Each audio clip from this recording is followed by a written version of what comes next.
Back to Daily Dhamma, a letter to our children. Sorry for the confusion at the start. My name's I'm Dhamma Bum, and I'll be your guide for today's guided meditation. Don't check your camera. I'm not on screen. We're trying new things, and some of those things we're familiar with, and some of them we are not. Our actual meditation time is going to be about 20 minutes. And just a reminder, meditation, the first half is samatha, or serenity. We calm down, we get into the flow, and then once we are serene, we move to the second stage. It's all one sitting, but the second stage, panya, or wisdom, some people call it vipassana.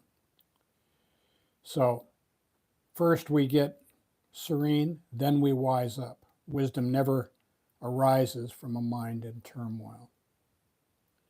So with that, on my mark.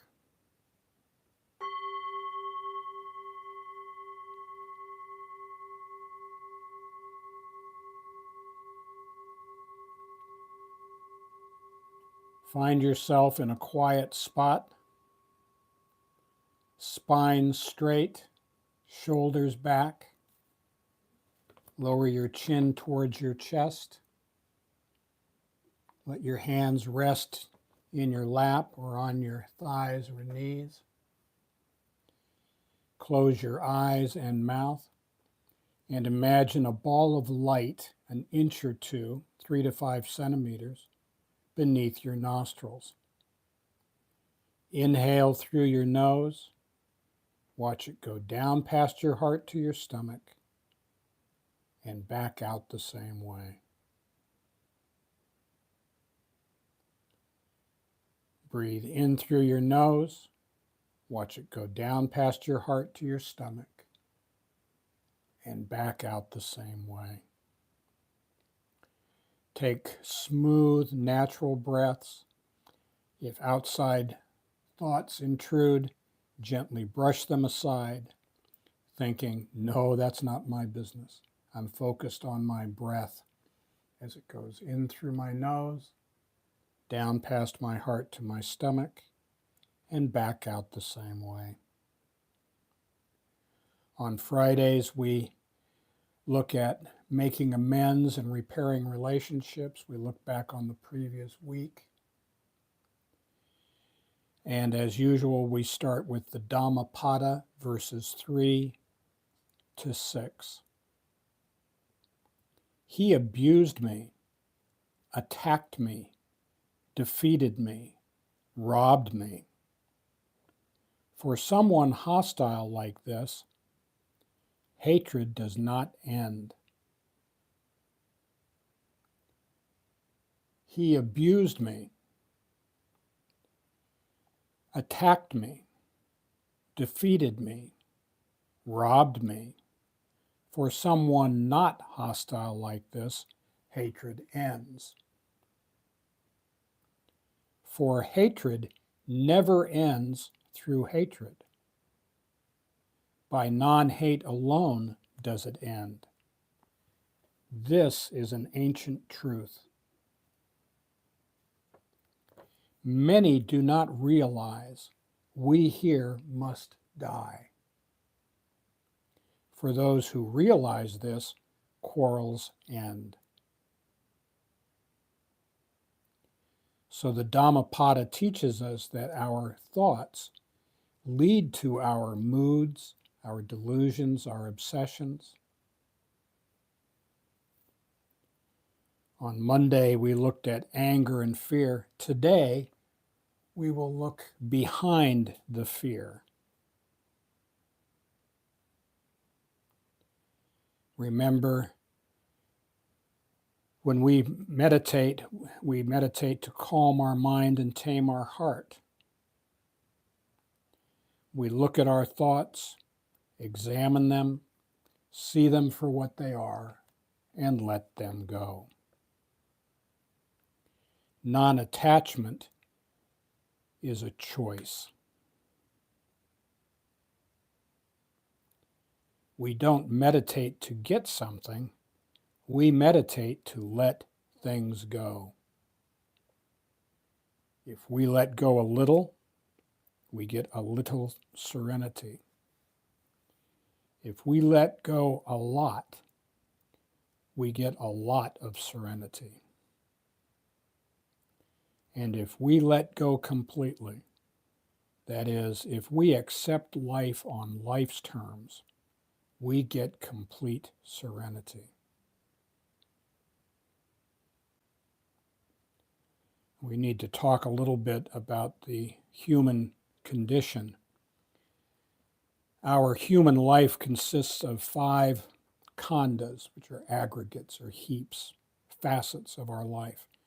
And these 5 are the body, feelings, memories and perceptions, thoughts, and consciousness. They are impermanent, unsatisfactory, and not the self. We are taught that the 5 khandhas are like a lump of molten lead, so hot, white hot. We cannot touch it on the top. We can't touch it on the sides or the bottom. There's no place we can touch the khandhas without burning ourselves very badly. So we look at it, see it for what it is, and let it go.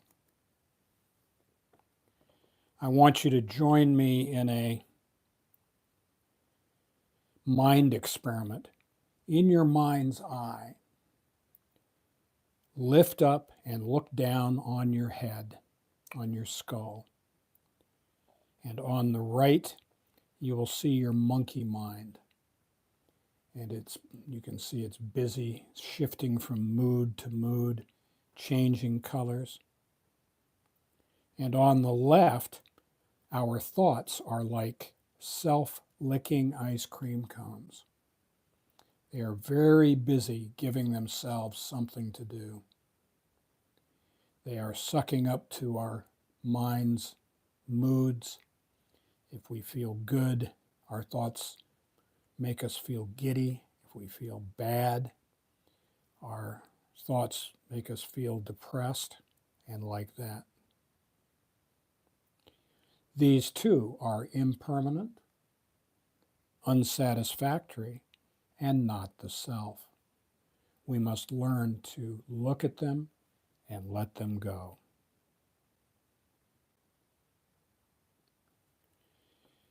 Meditators have 3 duties. Our first duty is mindfulness. In this group, we focus our attention on the light as it goes in through our nose, down past our heart to our stomach, and back out the same way. We focus on the Dhamma talk, not to get lost in it, but to let the Dhamma wash over us. You can always go back and listen to this again. Our second duty is collectedness or concentration. When outside thoughts intrude, we gently brush them aside, saying, "No, that's not my business. I'm focused on my breath." And our last duty is contentment. We have a responsibility to be content now. If we are content now, we are content. We cannot be content tomorrow or next week or in the next room. We have a choice. We are at one now or we are not. Now, if you can be content for a few seconds during this meditation, you can be content for a few minutes. And if you can be content for a few minutes, you can be content for much longer. Outside of our meditation, you can stitch together these mindful moments, and as if by magic, you look up at the clock and say, wow, I have not had an angry, resentful, fearful thought for 3 hours. How did that happen? How indeed. And that's the point of our meditation. We want to calm our mind and tame our heart. As we move into the second part of our meditation today, panya or wisdom, you can allow thoughts to arise, but only if you do not get attached to them. Look at them as if from afar, maybe a ship out to sea.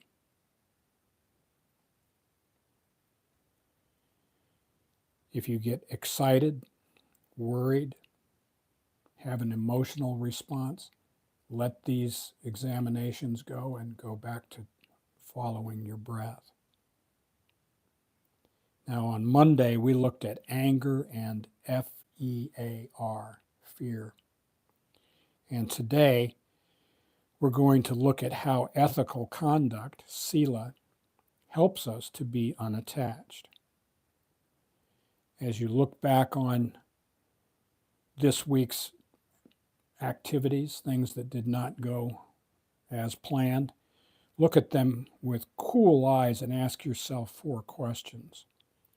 1, as I analyze my dysfunctional connections this week, am I minimizing my part and exaggerating theirs? 2, did I set myself up as a victim? That is, I had a feeling of entitlement or expectations about what was going to happen. 3rd, was I expecting people to be what they are not? And finally, was I expecting perfection in this lifetime? And what we come to see is that our expectations are resentments under construction. If anger is what fear looks like when it's trying to hide, what gives rise to the fear? In the Bhagavad Gita, chapter 3, Krishna told Arjuna its selfish desires, its ignorance, lack of mindfulness, and lack of ethical behavior. From the Gita, verses 25 and 26 in chapter 3. The ignorant work for their own profit. The wise work for the welfare of the world without thought for themselves. Perform all work carefully, guided by compassion. 38 to 41. Knowledge is hidden by selfish desire, by an unquenchable fire for self-satisfaction. So craving, clinging, and clamoring for things gives rise to suffering. Selfish desire is found in the senses, mind, intellect. They mislead and bury our understanding in delusion. So we must control our senses. We must act without ego involvement and without getting entangled in whether we get our own way.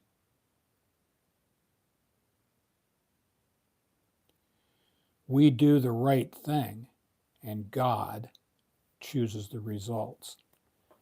And God could be good orderly direction. That sounds too confronting. How about grace over drama?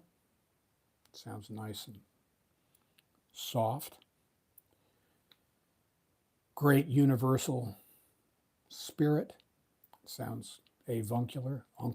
Hey, Uncle Gus, give me a hand here. But whatever you choose, and many people who are here today have a anthropomorphic God of their own, Jews and Christians and others, and that's fine too. We're all in the same boat, and we are in the front of the boat with our hands on the oars, and we row, and we row, and we row. And God, as you see God to be, is in the back with his, her, or its hands on the tiller, guiding our boat to the safe harbor we should be at.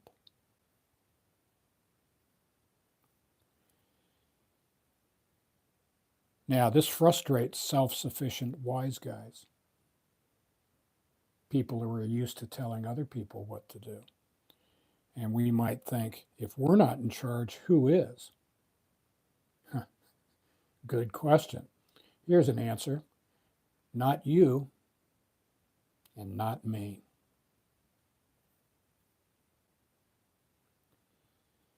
FEAR means many different things. Can mean false evidence appearing real, forget everything and run,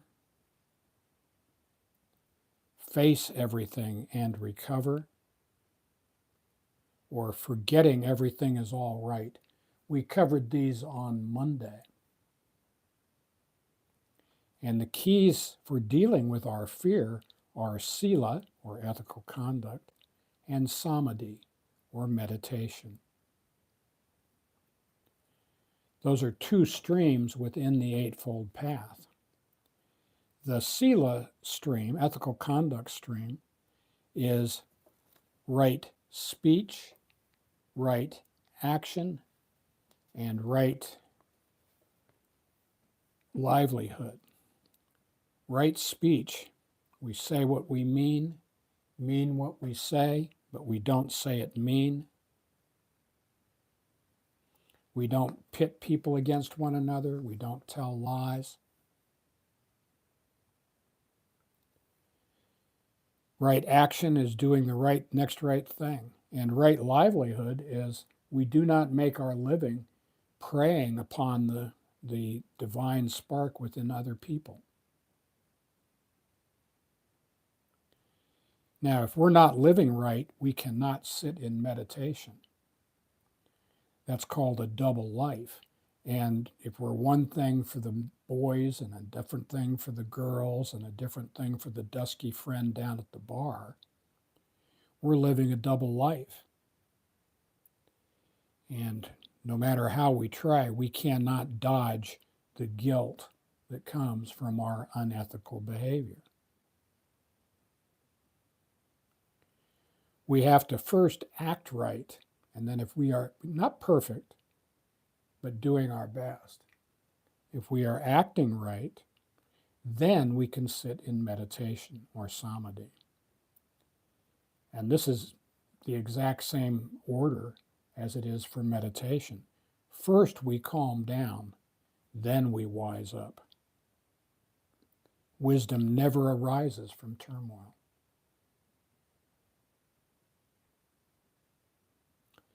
The samadhi stream is right effort, which is intentionality.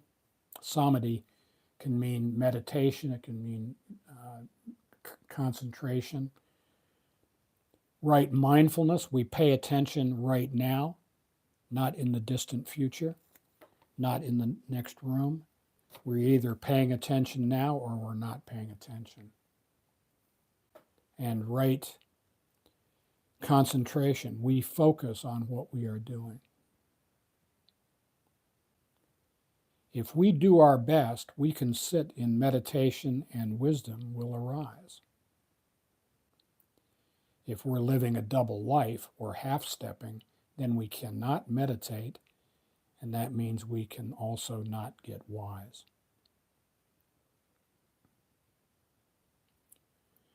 So we must be vigilant about our attitude. Again from the Dhammapada 292.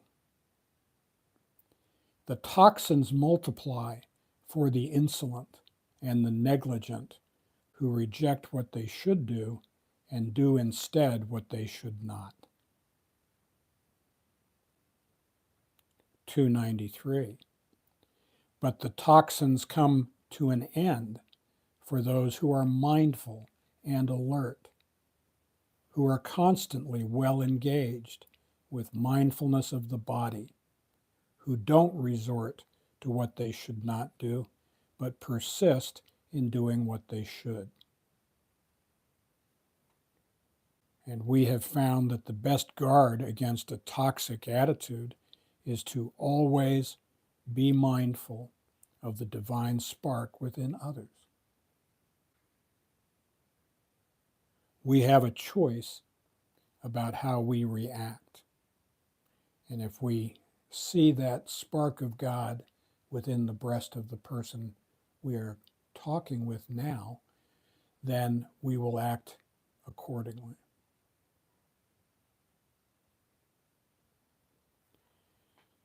So,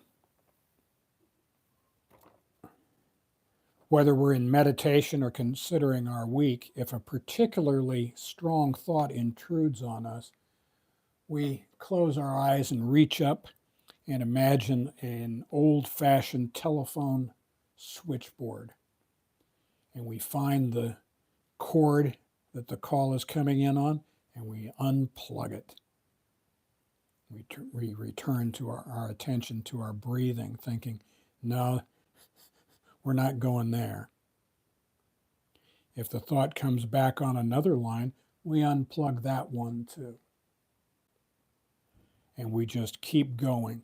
Urgent calls will still be there when we finish our practice. We're not going to miss anything. So, this weekend, as we look at our making amends, repairing relationships, restoring our practice, if we're making amends, let's make living amends so that we don't have to go back and explain this again. If we find ourselves this weekend feeling restless, irritable, or discontent, take a breath, excuse yourself going to the next room, close the door, sit down and put your earphones in. Imagine a ball of light a couple of inches below your nostrils. Breathe in through your nose. Watch it go down past your heart to your stomach and back out the same way. Namaste.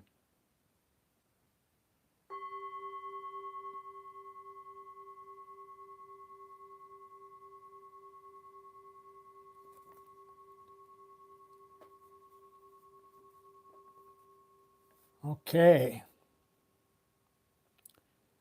Thank you very much for coming. Our next guided meditation will be Monday at 8:45 a.m. Japan time, and we'd love to see you here. And thank you for coming, and we'll see you again real soon. Namaste.